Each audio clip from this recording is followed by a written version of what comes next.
اور قتل کر دیتے تھے۔ سورۃ رحمان اللہ کی رحمتوں کے لامحدود فہرست کو خوبصورتی سے پیش کرتی ہے، یہ دل کو چھو لیتی ہے اور سچے ایمان والوں کی آنکھوں میں آنسو لاتی ہے۔ انسان میں حق کو نظر انداز کرنے کی کمزوری ہے۔ ہم جانتے ہیں کہ ہر چیز فانی ہے، اس کے باوجود ہم دنیاوی دولت اور آسائشوں کے حصول میں دیوانہ ہیں۔ ہمیں اس بات کا علم ہونا چاہیے کہ اس زندگی میں ہمارے پاس جو کچھ ہے وہ مستقل نہیں ہے۔ ہمارے خاندان اور دوست ہمیں چھوڑ سکتے ہیں، اچھی صحت میں کمی آ سکتی ہے، ہماری دولت ختم ہو سکتی ہے، پھر بھی ہم مغرور اور متکبر رہتے ہیں۔ سورۃ رحمان بار بار ہمیں اللہ کا شکر ادا کرنے کی یاد دلاتی ہے، کیونکہ ہمارے پاس جو کچھ بھی ہے وہ ہمارے لیے ایک تحفہ ہے۔ ہمیں چاہیے کہ ہم دنیا کے لیے کام کریں اور نیک اعمال میں مشغول ہوں اور اللہ ہی کو راضی کرنے کی کوشش کریں۔ ہمیں معلوم ہونا چاہیے کہ مسلمان ہونے کی حیثیت سے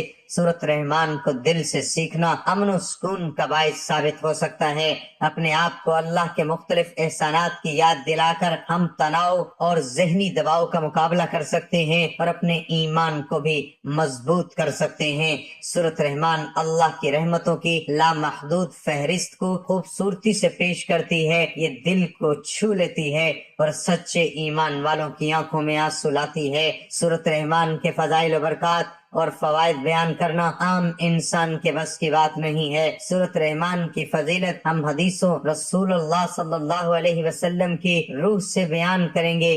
حضرت ابن کعب رضی اللہ تعالی عنہ سے روایت ہے کہ حضور پاک صلی اللہ علیہ وسلم نے فرمایا کہ جو شخص سورۃ رحمان پڑھے اس نے اللہ کی نعمتوں کا شکر ادا کیا۔ ایک مرتبہ حضور پاک صلی اللہ علیہ وسلم سورۃ رحمان کی تلاوت کی تو صحابہ خاموش رہے۔ اس پر آپ صلی اللہ علیہ وسلم نے فرمایا تم سے اچھے تو جنات تھے کہ جب بھی میں ان کے سامنے سورۃ رحمان کی تلاوت کرتا تو وہ کہتے کہ ہم اللہ کی کسی نعمت کی ناشکری نہیں کرتے۔ سورۃ رحمان کے فضائل یہ بھی ہیں کہ اگر کوئی شخص سورۃ رحمان کو 11 دن تک پابندی کے ساتھ اس کی تلاوت کرے تو نہ صرف اس کے رزق میں برکت فراوانی اور کشادگی ہوگی بلکہ اس کی ہر جائز حاجت مراد جو ہے وہ پوری ہو جائے گی۔ اس کے علاوہ جسمانی امراض میں مبتلا افراد کے لیے سورۃ رحمان کی تلاوت انتہائی بابرکت ہے، جس کے فضائل کے لیے صرف یہ کہنا کافی ہوگا کہ اگر مرض کسی بھی دوائی سے ختم نہیں ہو رہا تو سورۃ رحمان کی روزانہ تلاوت سے 21 دن کے اندر ہر قسم کی بیماری سے شفا ملتی ہے۔ اگر کسی کے گھر میں موذی جانور سانپ اور کاکروچ وغیرہ ہوں تو صبح سورۃ رحمان کا وظیفہ کرے، یعنی روزانہ 1 مرتبہ سورۃ رحمان پڑھ کر پانی پر دم کرے اور 7 دن اپنے گھر کی دیواروں پر اس پانی کو اسپرے کرے۔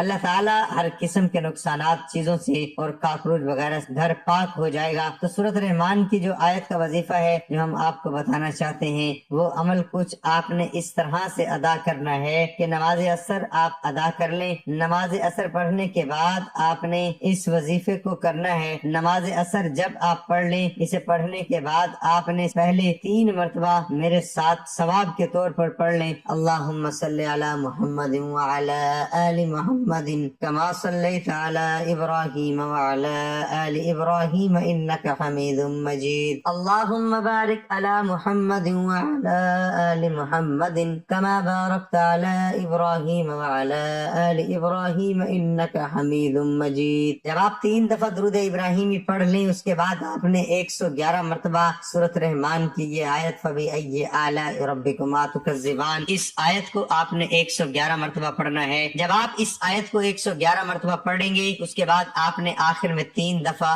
درود ابراہیمی پڑھ کر اللہ تبارک و تعالیٰ کی بارگاہ میں آپ نے عاجزی و انکساری کے ساتھ اپنی دعا کرنی ہے۔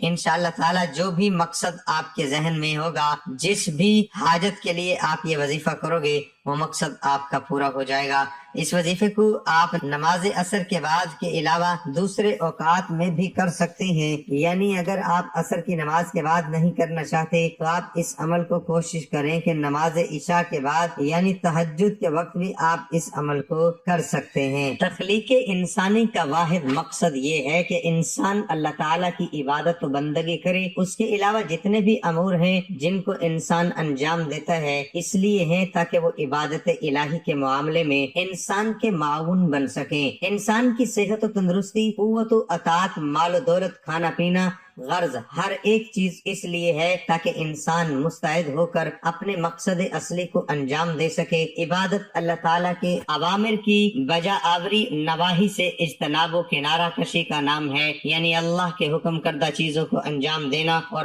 منع کردہ چیزوں سے رک جانا۔ لیکن عبادات کے اندر بھی فرق مراتب کا لحاظ کیا گیا ہے، یعنی اس کی انجام دہی کی صورت میں مرتب ہونے والے اثر و ثواب میں بڑا فرق ہے۔ چنانچہ کچھ امور ایسے ہیں جن کی فضیلت و اہمیت اور اجر و ثواب بہت زیادہ ہے، اور کچھ ایسے ہیں جن کا اجر و ثواب دیگر عبادتوں کی بنسبت کچھ کم ہے۔ عبادات کی بہت سی انواع و اقسام ہیں، لیکن جب کبھی ہماری سماعت سے عبادت کا لفظ ٹکراتا ہے تو یقینی طور پر ہمارے ذہن میں نماز کا تصور گردش کرنے لگتا ہے۔ وہ عبادت کا دائرہ نماز ہی میں محدود نہیں، تاہم اس کی اہمیت و فضیلت اس قدر نمایاں اور اس کا ثواب اس قدر زیادہ ہے کہ عبادت کا تصور نماز کے بغیر محال و معلوم ہوتا ہے۔ پھر نماز کی اہمیت و فضیلت میں بھی تفاوت ہے، چنانچہ نمازوں میں سب سے اونچا و اعلیٰ درجہ فرض و واجب کا ہے، پھر سنت موقدہ کا، پھر غیر موقدہ اور پھر نوافل کا۔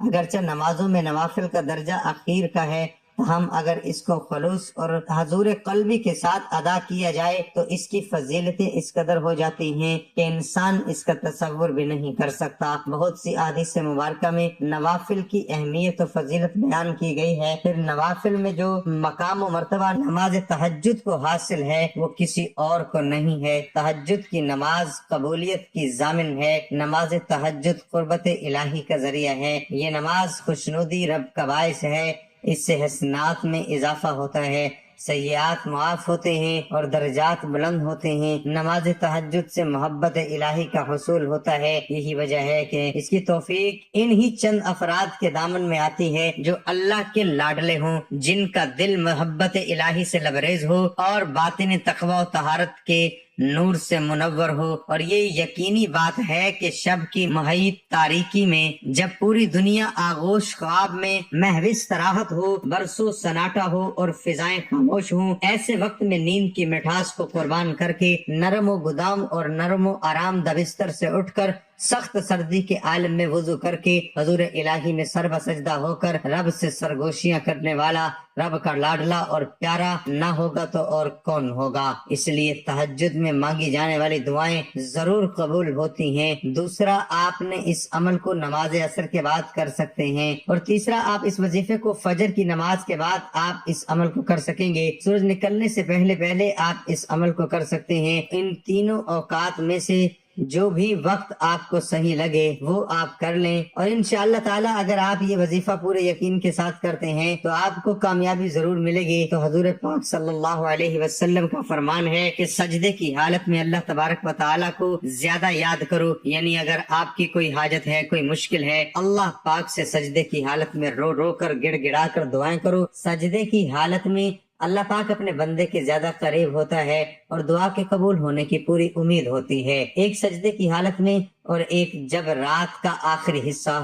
جب رہ جائے، یعنی تہجد کا جو وقت ہے، اس وقت مانگی گئی جو دعائیں ہیں وہ جلدی قبول ہونے کی طاقت رکھتی ہیں۔ تو ساتھ ہی 5 وقت کی نماز بھی ادا پابندی کے ساتھ پڑھیں۔ کوشش کریں کہ نماز قضا نہ ہو، جو وقت ہے نماز کا اس وقت پر ادا کریں۔ انشاءاللہ تعالیٰ آپ کی جو بھی پریشانیاں ہیں وہ حل ہو جائیں گی۔ تو جو میں نے آپ کو آج بتایا ہے اس وظیفے کو آپ لازمی کریں، انشاءاللہ تعالیٰ آپ کی جو بھی پریشانیاں ہوں گی، جو بھی مقصد ہوگا وہ آپ کا حل ہو جائے گا۔ تو یہ خاص وظیفہ آپ خود بھی کریں اور اس ویڈیو کو صدقہ جاریہ سمجھ کر لازمی شیئر بھی کریں۔ ناظرین، گزارش ہے کہ اللہ تعالیٰ کے 99 ناموں میں سے کوئی ایک نام کمنٹ باکس میں لکھ کر ضرور شیئر کریں۔